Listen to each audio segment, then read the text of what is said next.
안녕하십니까 성도 여러분. 2020년 10월 24일 10월의 넷째 안식일 아침 방송을 통하여 세리토스 교회에서 보내드리는 교과 해설 시간에 동참하신 여러분 모두를 예수님의 이름으로 환영합니다. 지난 한 주간도 건강하시고 평안하셨습니까?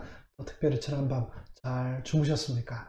언제나 우리를 돌보시고 또 함께 하시는 하나님께 감사를 드립니다.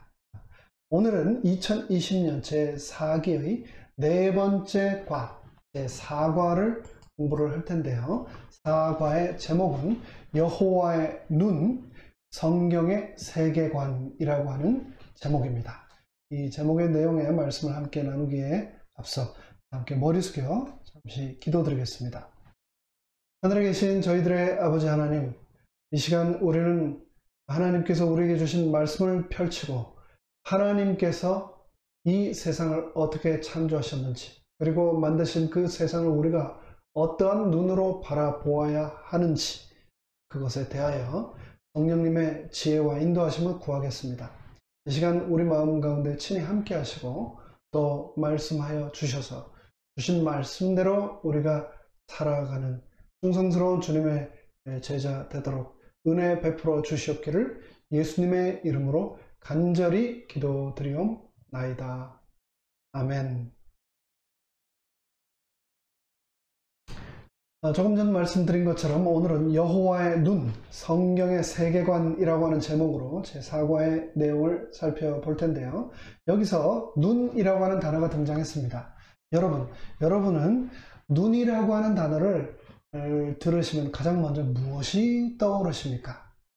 저는 눈 하면은 비전, 전망, 그리고 또 관점 혹은 빛, 이런 것들이 떠올랐었는데요. 요즘은 눈 하면은 녹내장, 백내장 이런 단어들이 가장 먼저 떠오릅니다. 아마도 제가 섬기고 있는 우리 교회 성도님들 중에 연로한 어르신들이 많으시고 또 이런 진료를 받으시는 분들이 많으셔서 아마도 그런 것 같습니다. 근데 교과의 저자는 오늘 본문을 통하여 눈, 즉 관점, 또 다른 말로 얘기하면 세계관에 관하여 말하고자 하는데요. 우리가 아는 대로 세계관이란 인간의 인식과 판단의 틀이 되는 너무나 중요한 개념입니다. 조금은 학문적이고 이론적이어서 지루할 수 있지만 그래도 너무나 중요한 내용이기 때문에 이 시간 끝까지 집중해서 동참해 주시면 너무나 감사하겠습니다.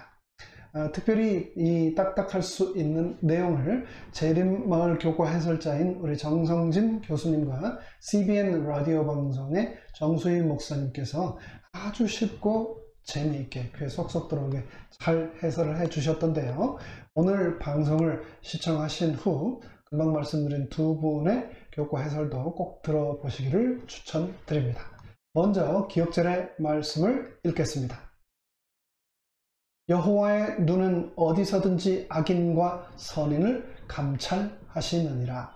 잠언 15장 3절 말씀. 맹인모상이라는 말이 있습니다. 우리말로 장님 코끼리 만지기라는 말인데요. 이 속담은 불교 경전인 열반경에 나오는 우화에서 비롯되었습니다. 옛날에 인도의 어떤 왕이 장님 6을 불러서 손으로 코끼리를 만져보고 각자가 알고 있는, 각자가 만져본 그 코끼리에 대하여 말해 보도록 했습니다. 먼저 코끼리의 상하 이빨을 만진 장님이 말했습니다. 폐하, 코끼리는 무처럼 길게 생긴 동물입니다.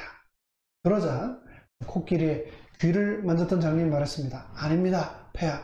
코끼리는 곡식을 채질할 때 쓰는 긴 채처럼 생겼습니다. 옆에서 코끼리의 다리를 만진 장님은 또 말했습니다. 둘 다 틀렸습니다.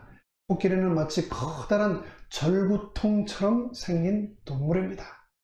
그 뒤에 코끼리 등을 만진 이는 아닙니다. 코끼리는 평상같이 생겼습니다. 그리고 코끼리의 배를 만진 이는 코끼리가 장독같이 생겼다라고 주장하고 마지막으로 코끼리의 꼬리를 만진 이는 코끼리는 굵은 밧줄같이 생겼다라고 했습니다. 왕은 그리고 나서 신하들에게 말했습니다. 보아라, 코끼리는 하나이거늘 저 여섯 장님은 제각기 자기가 알고 있는 것만을 코끼리로 알면서도 조금도 부끄러워하지 않는다. 진리도 마찬가지이다. 라고 이야기를 했다고 합니다. 이 우화는 사람은 누구나 자기가 알고 있는 것만큼 이해하고 고집하려 한다는 사실을 깨우쳐 주고 있습니다. 미시간에서 공부하던 시절이 벌써 아득하게 느껴집니다. 그때를 생각하면 힘들었던 기억도 많지만 지금 생각해보면 모든 것이 축복이었고 또 감사의 순간들이었음을 고백하지 않을 수 없습니다. 특별히 여태까지 살아오면서 한 번도 해보지 못했던 많은 경험을 그곳에서 하게 되었는데 그것들이 참 감사합니다. 그 중에 하나는 내가 평생 볼 사슴을 거기에서 다 본 것 같다는 겁니다. 그만큼 사슴을 많이 그곳에서 봤다는 건데요. 나무가 많고 또 호수가 많은 미시간, 그곳은 정말 사슴이 많습니다. 그래서 사슴의 개체수를 조정하기 위해서 정부에서 주기적으로 사냥을 허락할 정도입니다. 제가 그곳에 있을 때 매 안식일 저는 앤드류스에서 148마일 떨어진 랜싱이라고 하는 작은 집회소를 섬기기 위해 안식일 정말 이른 아침에 일어나서 2시간 40분의 거리 편도 그 길을 운전해서 그 집회소에 다녔던 기억이 있습니다. 그런데 그 길을 가고 또 오면서 그러니까 총 한 5시간 반 정도 되는 그 시간이었는데요. 안식일마다 그 정도 시간 동안 하이웨이를 운전하면서 하루에 거의 평균적으로 한 20마리 정도의 사슴이 로드킬, 즉 차에 부딪혀서 길가에 죽어 있는 것을 보곤 했는데요.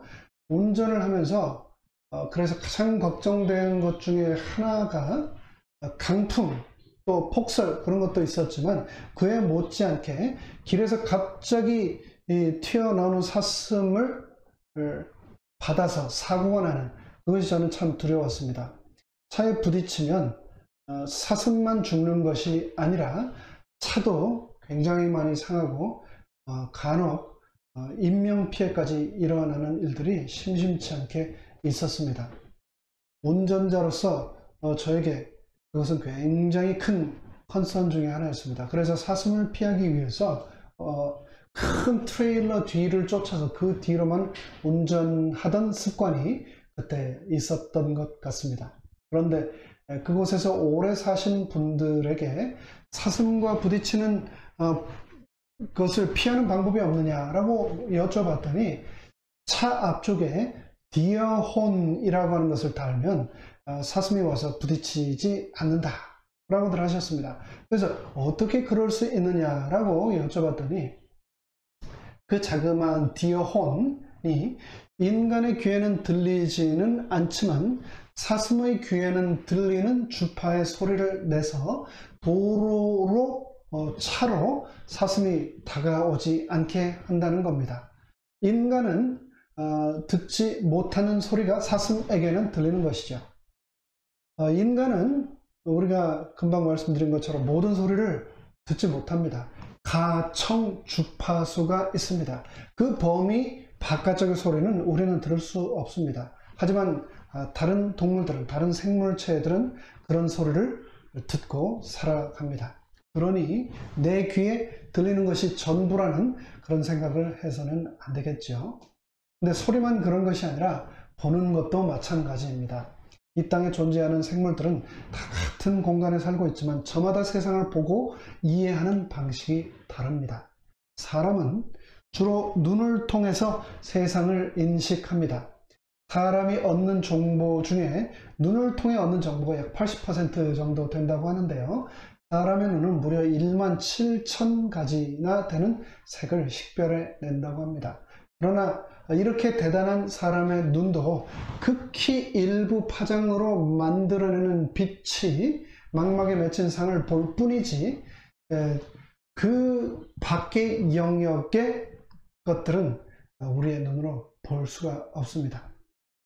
즉 보이는 것이 세상의 전부인 양 생각하겠지만 이는 세상의 극히 일부만을 우리가 본다는 사실이라는 겁니다. 우리가 아는 대로 전자기파는 굉장히 다양하고 범위가 멉니다. 가장 멀리까지 가는 라디오파가 있고, 그 다음에 마이크로파가 있고, 그 다음에 적외선이 있고, 그 다음으로 드디어 우리가 눈으로 볼 수 있는 가시광선, 우리의 눈으로 볼 수 있는 가시광선, 그리고 그 가시광선의 영역을 넘어서 이제 자외선, 그리고 그 너머에 X선, 감마선 등이 존재합니다. 그러나 인간의 눈으로 식별할 수 있는 광선은 금방 말씀드린 것처럼 이 가시광선, 아주 작은 영역에 불과합니다. 사람과 가장 가까이 지내는 동물 중에 하나인 개는 세상을 흑백으로 본다고 합니다. 개의 눈은 빨강, 주황, 초록을 구분 못하고 파랑과 보라도 구분 못한다고 합니다. 또 우리가 잘 알듯이 박쥐는 초음파를 통해 세상을 인식하고 뱀은 사람이 볼 수 없는 적외선까지 감지할 수 있습니다. 뱀의 눈에 비친 세상은 적외선 카메라와 비슷하다는 말이죠. 이처럼 우리는 같은 세상에 살지만 저마다의 눈을 통해 세상을 다르게 보고 인식합니다. 그런데 동물과 사람만 세상을 보는 눈이 다른 것이 아닙니다. 같은 사람이라 할지라도 우리는 서로 세상을 전혀 다르게 보는 일들이 생깁니다. 똑같이 같은 시기에 같은 장소를 여행해도 각자 바라보는 바가 다르고 느끼는 바가 다르고 깨닫는 바가 다르다는 게 참 신기하지 않습니까? 총각 눈에는 처녀만 보이고 장사꾼 눈에는 돈만 보이고 아이들 눈에는 장난감만 보이고 배고픈 사람에게는 음식만 보입니다. 똑같은 경험을 하고도 받아들이고 배우는 교훈이 다 틀립니다. 예배도 마찬가지입니다. 같은 예배, 같은 찬양, 같은 설교 메시지를 듣고도 다 제각각입니다. 어떤 사람은 은혜를 받고 어떤 사람은 하나님으로부터 직접 계시를 받느라 시작할 때부터 끝날 때까지 눈을 뜨지 않습니다. 그 이유가 뭘까요? 그것은 바로 각자 가지고 있는 세계관이 다르기 때문입니다.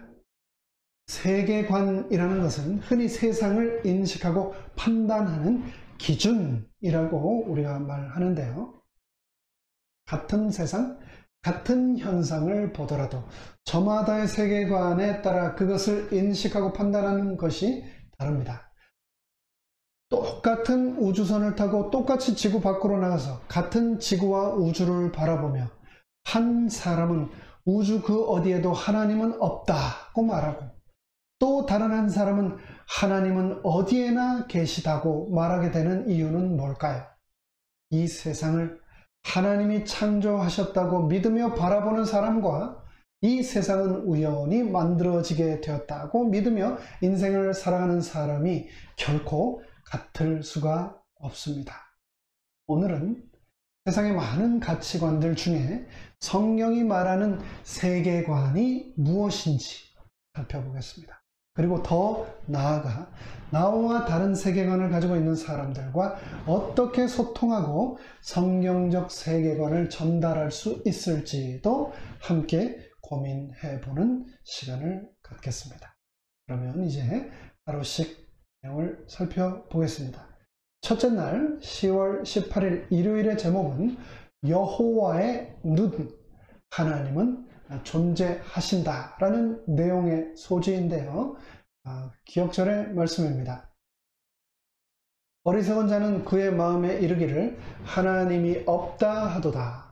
그들은 부패하며 가증한 악을 행하며 선을 행하는 자가 없도다.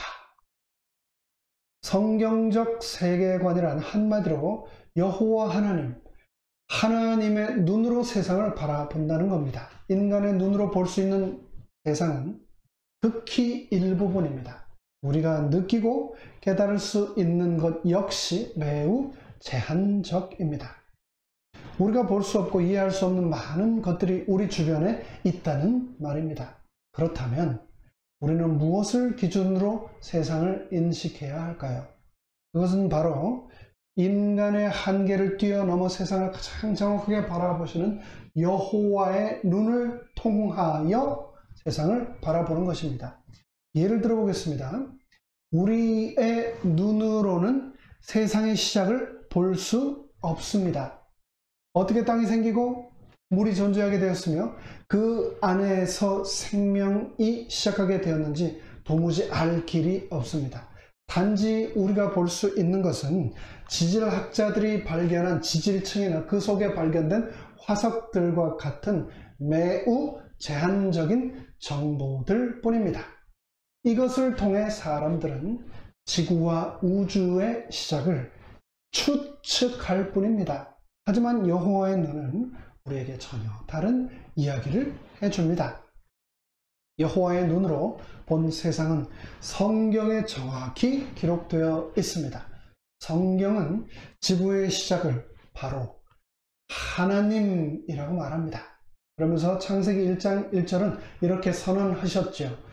태초에 하나님이 천지를 창조하시니라. 이것이 성경이라는 렌즈를 통해 바라본 세상의 시작입니다.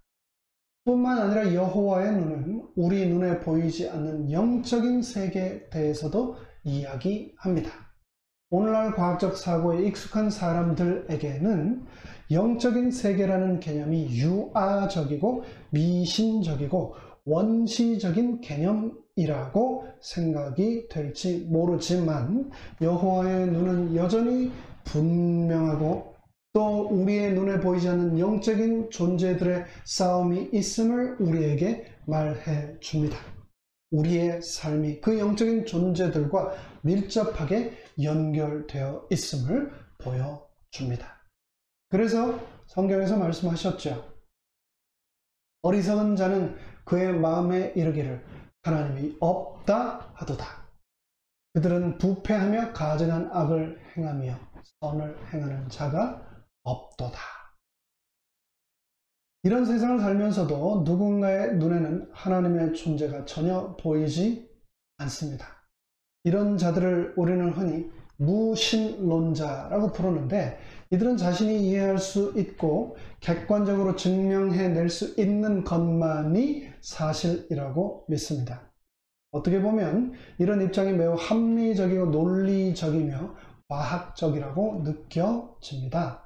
하지만 우리가 반드시 알아야 할 사실은 인간이 인식할 수 있는 것은 이 세상의 수많은 정보 중에 지극히 정말 지극히 일부에 불과하다는 사실입니다. 인간의 과학은 점점 더 발전해 가는 그것은 사실이지만 세상에 일어나는 수많은 현상들 중에 과학적으로 설명할 수 있는 것들은 여전히 지극히 제한되어 있다는 것을 우리는 기억해야 하겠습니다. 그런 의미에서 우리는 인간의 한계를 인정할 뿐만 아니라 그 너머의 세상에 대해서 이야기하는 여호와의 목소리에 귀를 기울여야 합니다. 살아남은 이들에서는 인간의 한계를 인정하지 않고 하나님의 존재를 부정하는 무신론자가 생겨난 이유를 다음과 같이 설명합니다. 무신론자가 생겨난 이유. 안식일을 계속 준수해 왔다면 사람들은 창조주를 기억하고 사랑하며 존경과 경배의 대상으로 삼았을 것이며 따라서 우상 숭배자나 무신론자 그리고 이교도는 하나도 생겨나지 않았을 것이다. 살아남은 이들 383쪽입니다. 안식일을 지켜야 할 수많은 이유들을 우리는 너무나 잘 알고 있습니다. 그런데 오늘 교과를 통하여 우리는 그중 정말 중요한 이유를 하나 더 확인하게 되었습니다. 안식일은 창조주 하나님을 기억하기 위해 우리에게 주어진 축복의 날이며 그것을 망각할 때 우리는 하나님뿐만 아니라 인생의 존재의 의미까지도 잃어버리게 된다는 것을 말해 주고 있습니다. 안식일을 기억하여 거룩하게 지킴으로 내 인생에서 하나님을 잃어버리지 말고 꼭 모시고 살아가게 되기를 간절히 바랍니다. 둘째 날 10월 19일 월요일의 제목은 라이프니츠의 질문입니다. 욥기서의 말씀을 읽겠습니다. 이제 모든 짐승에게 물어보라. 그것들이 내게 가르치리라. 공중의 새에게 물어보라. 그것들이 또한 너에게 말하리라. 땅에게 말하라. 너에게 가르치리라. 바다의 고기도 너에게 설명하리라. 이것들 중에 어느 것이 여호와의 손이 이를 행하신 줄을 알지 못하랴. 독일의 수학자이자 동시에 철학자인 라이프니츠는 수학의 미적분을 창시한 사람으로도 유명합니다. 그런데 그가 이런 질문을 했습니다.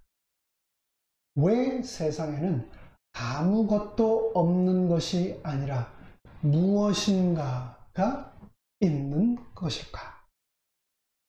이 질문은 물질의 시작에 대해 묻는 질문입니다. 무엇인가 존재한다면 그것이 존재하게 된 원인이 무엇이냐는 겁니다. 예를 들어 오늘날 많은 과학자들은 우주의 시작을 빅뱅 이론으로 설명합니다. 현재 우주가 점점 팽창하고 있다는 것에서 착안해서 처음의 우주는 한 점에 모였다가 이것이 폭발하면서 점점 팽창하여 현재의 우주가 되었다는 가설이지요. 근데 이런 설명도 여전히 라이프니츠의 질문에는 답을 줄 수 없습니다. 왜냐하면 그 한 점으로 모이게 되는 물질은 또 어떻게 시작되었는지에 대해서 설명해 주지 못하고 있기 때문입니다. 그렇다면 라이프니츠의 이 질문에 대하여 성경은 뭐라고 답을 하고 있습니까? 조금 전에 말씀드린 것처럼 창세기 1장 1절에서 분명히 그 질문에 대하여 답을 해주고 있습니다. 바로 태초에 하나님이 천지를 창조하셨다라고 말입니다. 계속해서 성경은 말씀합니다. 태초에 말씀이 계시니라. 이 말씀이 하나님과 함께 계셨으니 이 말씀은 곧 하나님이시라. 그가 태초에 하나님과 함께 계셨고 만물이 그로 말미암아 지은 바 되었으니 지은 것이 하나도 그가 없이는 된 것이 없느니라. 출애굽기 20장은 또 이렇게 말씀하셨죠. 안식일을 기억하여 거룩히 지키라. 엿새 동안은 힘써 내 모든 일을 행할 것이나 제7일은 너의 하나님 여호와의 안식일인즉 너나 너의 아들이나 너의 딸이나 내 남종이나 내 여종이나 내 육충이나 내 문안에 유하는 객이라도 아무 일도 하지 말라. 이는 엿새 동안에 나 여호와가 하늘과 땅과 바다와 그 가운데 모든 것을 만들고 제7일에 쉬었음이라. 그러므로 나 여호와가 안식일을 복되게 하여 그날을 거룩하게 하였느니라. 성경은 하나님께서 온 우주를 창조하시고 안식일을 친히 제정하셨다라고 말씀하고 있습니다. 또 계시록의 말씀입니다. 또 보니 다른 천사가 공중에 날아가는데 땅에 거하는 자들 곧 여러 나라와 족속과 방언과 백성에게 전할 영원한 복음을 가졌더라. 그 큰 음성으로 가로되 하나님을 두려워하고 그에게 영광을 돌리라. 이는 그의 심판하실 시간이 이르렀음이니 하늘과 땅과 바다와 물들의 근원을 만드신 이 바로 이 하나님을 경배하라 하더라 라고 말하면서 이 온 우주의 창조주 바로 하나님께서 그 모든 것들을 창조하셨다라고 말하고 있습니다. 또 조금 전에 읽었던 욥기서의 말씀, 이제 모든 짐승에게 물어보라. 그것들이 내게 가르치리라. 공중의 새에게 물어보라. 그것들이 또한 너에게 구하리라. 땅에게 말하라. 내게 가르치리라. 바다의 고기도 내게 설명하리라. 이것들 중에 어느 것이 여호와의 손이 이를 행하신 줄을 알지 못하랴. 이상의 말씀들은 성경이 하나님의 말씀임을 믿는 자들에게는 너무나도 확실한 대답입니다. 한마디로 무에서 유를 창조하신 하나님의 창조 활동이 바로 이 땅에 존재하는 모든 물질의 시작이라는 겁니다.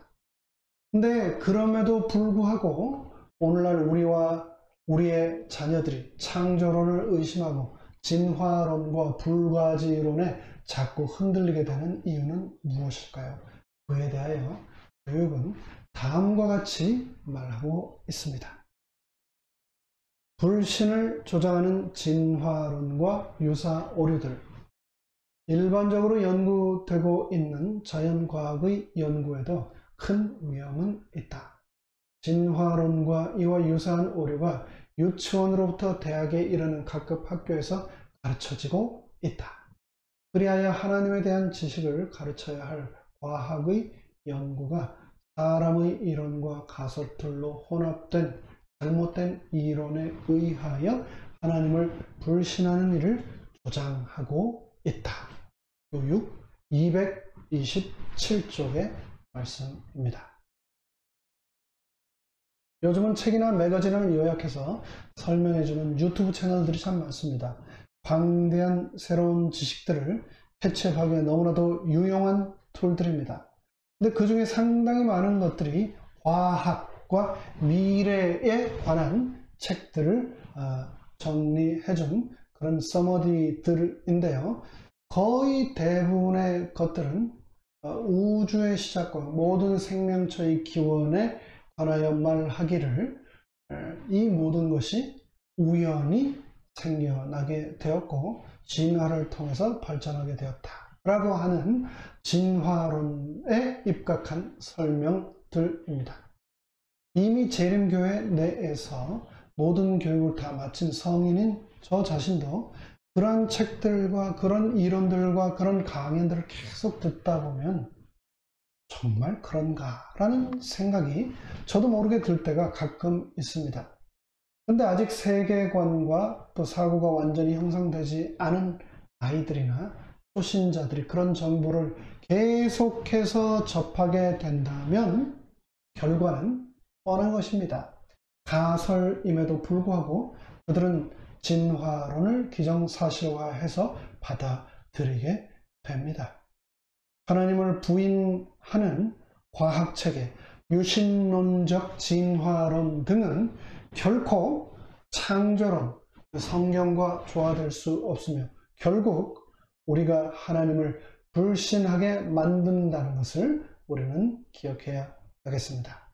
셋째 날 10월 20일 화요일의 제목은 성경의 세계관이라는 제목인데요. 에베소의 말씀을 읽겠습니다. 우리의 씨름은 혈과 육을 상대하는 것이 아니요 통치자들과 권세들과 이 어둠의 세상 주관자들과 하늘에 있는 악의 영들을 상대함이라.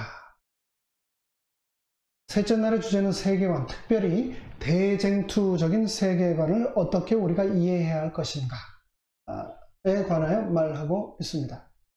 우리는 하나님의 계시인 성경을 믿습니다. 그 성경은 왜 세상에 이토록 우리가 이해하지 못하는 고난이 많은가에 대해서 분명한 해답을 제시합니다. 그것은 에베소 6장의 말씀처럼 우리의 싸움은 혈과 육의 싸움이 아니기 때문입니다. 우리의 싸움은 어둠의 세상 주관자들과 하늘에 있는 악의 영들과의 선과 악의 대쟁투의 싸움이기 때문입니다. 그 대쟁투의 한가운데 바로 저와 여러분이 계신 겁니다. 성경이 말하는 관점으로 세상을 보는 것, 그것이 바로 성경적 세계관인데요. 사실 세계관의 범주는 매우 넓습니다. 예를 들어 지금까지 우리가 나눈 신의 존재 여부라든지 생명과 물질의 시작에 대한 것 역시 세계관의 범주에 들어갑니다. 뿐만 아니라 성경의 세계관 중에 정말 주목할 만한 것이 바로 금방 말씀드린 대쟁투적 사관인데요. 이것은 우리가 사는 이 세상이 단순히 눈에 보이는 육적인 그런 세상에서의 싸움이 아니라 선과 악의 영적인 싸움의 일부라고 보는 관점입니다. 이 말씀은 우리가 사는 세상이 눈에 보이는 것 이상의 존재들이 계심을 분명히 말하고 있습니다. 그 존재들은 우리의 삶과 연결되어 있으며 결국 그 끝은 하나님의 승리로 마무리될 것이라고 분명하게 말하고 있습니다. 세상은 강자들의 손에 의해 움직이는 것처럼 보입니다. 강한 자가 약한 자를 잡아먹고 그 강한 자는 더 강한 자의 먹이가 되는 것, 그것이 바로 약육강식의 세상인 이곳의 이치입니다. 그러나 성경은 그 모든 역사 위에 참 주관자이신 하나님이 계심을 우리에게 말하고 있습니다. 난리와 난리 소문을 들을 때 두려워하지 말라. 이런 일이 있어야 하되 끝은 아직 아니니라. 민족이 민족을, 나라가 나라를 대적하여 일어나겠고 처처에 기근과 지진이 있으리니 이는 재난의 시작이니라. 다니엘은 또 계속해서 말합니다. 다니엘이 말하여 이르되 영원부터 영원까지 하나님의 이름을 찬송할 것은 지혜와 능력이 그에게 있음이로다. 그는 때와 계절을 바꾸시며 왕들을 폐하시고 왕들을 세우시며 지혜자에게 지혜를 주시고 총명한 자에게 지식을 주시는도다. 특히 다니엘서는 세상 역사를 주관하시는 분이 하나님이심을 분명히 보여주는 책입니다. 그리고 마침내 하나님께서 망하지 않을 영원한 나라를 세우실 것이라는 사실을 말해줍니다. 이로써 성경을 통해 우리는 하나님 중심의 역사관을 보고 받아들일 수 있게 됩니다. 또한 세계관의 범주에는 인간의 죽음과 운명에 대한 것도 들어있는데요. 데살로니가 전서에서는 그래서 다음과 같이 기록하고 있습니다. 주께서 후령과 천사장의 소리와 하나님의 나팔로 친히 하늘로부터 강림하시리니 그리스도 안에서 죽은 자들이 먼저 일어나고 그 후 우리 살아남은 자들도 그들과 함께 구름 속으로 끌어올려 공중에서 주를 영접하게 하시리니 그리하여 우리가 항상 주와 함께 있으리라. 성경은 분명 인간의 죽음을 죄의 결과로 설명합니다. 그러나 그 죽음이 끝이 아니며 죽음 이후에 반드시 새로운 삶이 있을 것을 약속합니다. 이처럼 성경적 세계관이라는 것은 신과 우주의 본질에 대해서 그리고 또 인간의 삶과 죽음에 대해서 세상의 역사와 종말에 대해서 우리가 어떤 관점으로 바라보고 이해해야 할지에 대하여 알려줍니다. 그리고 그러한 우리의 세계관은 바로 지금 내가 어떤 삶을 살아야 할 것인가에 대한 분명한 기준이 됩니다. 그런 의미에서 내가 어떤 세계관을 가지고 있느냐는 매우 중요합니다. 왜냐하면 내가 보고 인식한 대로 판단하고 결정하고 살아가기 때문입니다. 이에 대해서 부조화 선지자는 다음과 같이 말합니다. 과학적 원리로 창조를 설명할 수 없음. 하나님의 말씀을 떠나서 그분의 창조 사업을 과학적 원리로 설명하려는 사람들은 해도나 나침반 없이 미지의 대양에서 표류하고 있는 것이다. 가장 탁월한 지성을 가진 사람일지라도 그들의 연구가 하나님의 말씀으로 말미암아 지도받지 않으면 과학과 계시와의 관계를 추적함에 있어서 갈피를 못 잡게 된다. 넷째 날 10월 21일 수요일의 제목은 구속주를 경배하라입니다. 이 제목은, 이 말은 하나님께서 우리를 구속하셨다라는 말인데요. 성경적 세계관에 두 기둥이 있다면 그것은 바로 창조와 구속입니다. 이 두 가지 핵심 가르침을 기초로 다른 모든 관점들이 형성됩니다. 구원은 창조와 타락의 문맥에서 등장하는 개념입니다. 왜냐하면 타락으로 인해 망가진 창조 세계의 회복이 바로 구원이기 때문입니다. 요한계시록 14장에서는 세 천사의 기별이 나오는데 거기에도 창조의 복음을 서로 연결하고 있습니다. 또 보니 다른 천사가 공중에 날아가는데 땅에 거주하는 자들 곧 모든 민족과 종족과 방언과 백성에게 전할 영원한 복음을 가졌더라. 그 큰 음성으로 이르되 하나님을 두려워하며 그에게 영광을 돌리라. 이는 그의 심판하실 시간이 이르렀으니 하늘과 땅과 바다와 물들의 근원을 만드신 이를 경배하라 하더라. 셋째 천사는 모든 민족과 백성들에게 전할 영원한 복음을 가졌는데 그 첫 번째 기별이 하늘과 땅과 바다와 물들의 근원을 만드신 이를 경배하라는 것입니다. 이것이 바로 영원한 복음, 그리고 이 복음이 바로 창조주 경배와 긴밀하게 연결되어 있음을 우리는 봅니다. 우리를 창조하신 하나님께서 우리를 구원하신다. 그것이 바로 복음이고 그것이 바로 진리입니다. 그런 의미에서 성경은 온통 구원에 관한 책입니다. 굵직굵직한 세상의 역사도 작고 연약한 한 가정의 이야기도 결국 하나님께서 그들을 구원하시기 위해 역사하고 계신다는 사실을 우리에게 보여줍니다. 그런 의미에서 성경의 구원의 관점에서 세상을 바라보고 삶의 문제들을 우리가 마주할 때에 우리는 참된 위로와 용기를 얻게 됩니다. 지금 당장은 힘들고 삶이 고될지라도 이 모든 과정을 통하여 결국 하나님께서는 나에게, 우리에게 구원을 주실 것이다 라는 것. 이 확신이야말로 성경이 우리에게 전하고자 하는 가장 분명한 세계관이라는 것을 기억하고 우리의 창조주이시여 우리의 구속자가 되시는 하나님을 경배하는 것, 그것이 마지막 때를 살아가는 남은 자손들의 가장 중요한 사명이며 동시에 가장 분명한 특징이 될 것이라는 것을 기억해야 하겠습니다. 다섯째 날 10월 22일 목요일의 제목은 하나님의 율법입니다. 저자는 하나님의 성품의 사본인 율법대로 살자고 호소하고 있습니다. 성경적 세계관의 또 다른 중요한 범주는 바로 도덕, 즉 삶의 옳고 그름에 대한 기준입니다. 세상은 선과 악을 구분합니다. 그러나 문제는 시대와 장소에 따라 그 기준이 바뀌고 또 포스트 모더니즘의 시대인 지금 현세는 더 나아가 그런 기준 자체를 거부하는 시대라는 것이 큰 문제입니다. 과거에는 인간이 도덕적 존재로서 그 양심 속에 인간다운 삶이 무엇인지를 알 수 있는 분명한 기준이 있다고 생각해 왔습니다. 하지만 지금 포스트 모던의 사회에서는 사회가 정해놓은 옳고 그름의 그 기준 자체를 거부합니다. 선과 악이라고 하는 개념조차도 상대적이 되어버린 시대입니다.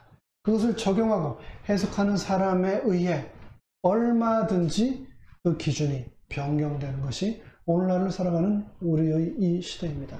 그러나 성경적 세계관은 인간 사회의 절대적 선과 악의 기준을 바로 하나님으로 분명히 제시합니다. 하나님이 옳고 그름의 기준이요 선과 악의 유일한 잣대라는 것입니다.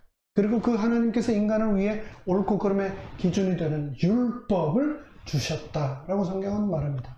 그런 의미에서 인간은 하나님의 율법을 따라 사는 것이 가장 행복한 삶이요 가장 인간다운 삶이다 라고 성경이 우리에게 가르치고 있는 것입니다. 마치 물건을 만든 사람이 그 물건을 어떻게 사용해야 하는지를 가장 잘 아는 것처럼 인간을 창조하신 하나님께서 인간의 행복을 누구보다 가장 잘 아시기 때문입니다. 그런 의미에서 하나님의 율법은 가장 인간다운 삶, 인간으로서 가장 행복한 삶을 살기 위해서는 어떻게 살아야 하는가를 보여주는 기준입니다. 그렇다면 하나님의 율법이란 무엇일까요? 그 율법의 핵심은 또 과연 무엇일까요? 신명기서는 그에 대하여 이렇게 말씀합니다. 너는 마음을 다하고 성품을 다하고 힘을 다하여 너의 하나님 여호와를 사랑하라. 그리고 이어서 마가복음에서는 이렇게 말씀합니다. 예수께서 대답하시되 첫째는 이것이니 이스라엘아 들으라. 주 곧 우리 하나님은 유일하신 주시라. 내 마음을 다하고 목숨을 다하고 뜻을 다하고 힘을 다하여 주 너의 하나님을 사랑하라 하신 것이요 둘째는 이것이니 내 이웃을 내 몸과 같이 사랑하라 하신 것이라. 계시록은 이렇게 또 말씀합니다. 성도들의 인내가 여기 있나니 저희는 하나님의 계명과 예수 믿음을 지키는 자니라. 성경은 가장 분명하고도 포괄적인 하나님의 법을 사랑이라고 소개합니다. 사랑이라고 하는 율법 안에서 살아가는 것이 인간의 가장 큰 행복이며 그것을 이루는 것이 곧 하나님의 뜻이라는 겁니다. 그래서 바울도 로마서 13장에서 사랑은 율법의 완성이니라고 말하지 않았습니까? 이것은 오늘날 세상이 제시하는 세계관과 명확히 대립됩니다. 소유하는 것이 행복이고 그 행복을 위해 나보다 약한 자를 희생시키는 것이 당연한 이치로 받아들여지고 있습니다. 그러나 성경은 정반대를 우리에게 말합니다. 오히려 자기 희생의 삶을 살으라고 말합니다. 내가 더 많이 갖기 위해 치열하게 싸우는 삶이 아니라 속옷을 달라는 자에게 겉옷까지 주는 삶을 살으라고 성경은 우리에게 성경적 가치관을 제시하고 있는 것입니다. 그런 의미에서 우리는 나 자신의 말과 행동이 사랑에 기초되어 있는지 언제나 생각해야 하겠습니다. 내가 지금 내 입으로 내뱉은 말이나 나의 삶을 통해 드러난 행동이 사랑에서 우러나온 것인지도 스스로 판단해야 합니다. 이렇게 각자가 하나님의 율법인 사랑에 기초하여 살아갈 때 우리의 삶은 가장 행복하고 만족스럽게 변할 것입니다. 왜냐하면 사랑의 가치야말로 성경이 말하는 최고의 가치이기 때문입니다. 여섯째 날 10월 23일 금요일에서는 이렇게 이번 한기의 교과를 요약하고 있습니다. 특별히 부조화 선지자는 이렇게 말하고 있습니다. 참 교육의 목적은 마음속에 하나님의 형상을 회복하는 것이다. 오늘 우리는 어떤 눈으로 세상을 바라보아야 할지, 즉 성경이 말하는 세계관에 대해 함께 생각해 보았습니다. 세상의 중립적인 관점이라는 것은 없습니다. 삶의 모든 것, 세상의 모든 것은 각자가 가진 세계관이라고 하는 필터, 세계관이라고 하는 안경을 통해서 보일 뿐입니다. 내가 어떤 세계관을 가지고 있느냐에 따라 같은 세상에서 살지만 전혀 다른 인식과 판단을 내리게 됩니다. 그런 의미에서 성경적 세계관을 바르게 정립하는 것은 매우 중요합니다. 성경적 세계관의 기초는 창조와 구속이라고 말씀드렸습니다. 인간을 창조하신 하나님께서 그들을 구원하신다는 개념이 성경적 세계관의 기초입니다. 그리고 이것을 중심으로 해서 인간의 삶과 죽음, 세상 역사의 종말, 그리고 도덕적 기준과 핵심 가치에 이르기까지 어떤 관점을 가져야 할지 성경은 우리에게 분명한 길을 제시하고 있다고 말씀드렸습니다. 이러한 성경적 세계관은 결국 하나님의 눈으로 우리를 하여금 세상을 바라보게 한다고 했습니다. 하나님께 중요한 것이 나에게도 중요하고 그분께 가치 있는 것이 내게도 가치 있는 것이 될 때 우리는 비로소 우리 마음속에 하나님의 형상을 회복하고 이 땅에 살지만 하늘에 속한 삶을 경험하게 될 것입니다. 오늘의 말씀을 통하여 여호와의 눈, 하나님의 시선, 온전한 성경적 세계관을 우리 모두가 갖게 되기를 간절히 바라며 교과 해설을 마칩니다. 하늘에 계신 저희들의 아버지 하나님, 하나님께서 주신 말씀을 통해서 우리가 이 세상을 어떻게 바라보아야 할지 하나님의 사랑의 눈으로 우리가 이 세상을 어떻게 살아가야 할지에 대하여 말씀하여 주셔서 감사합니다. 말씀하신 대로 율법을 사랑하며 율법의 사랑 핵심 되시는 예수 그리스도의 뜻을 따라 살아가는 우리 모두가 되도록 축복하여 주시옵소서. 예수님의 이름으로 간절히 기도드리옵나이다. 아멘.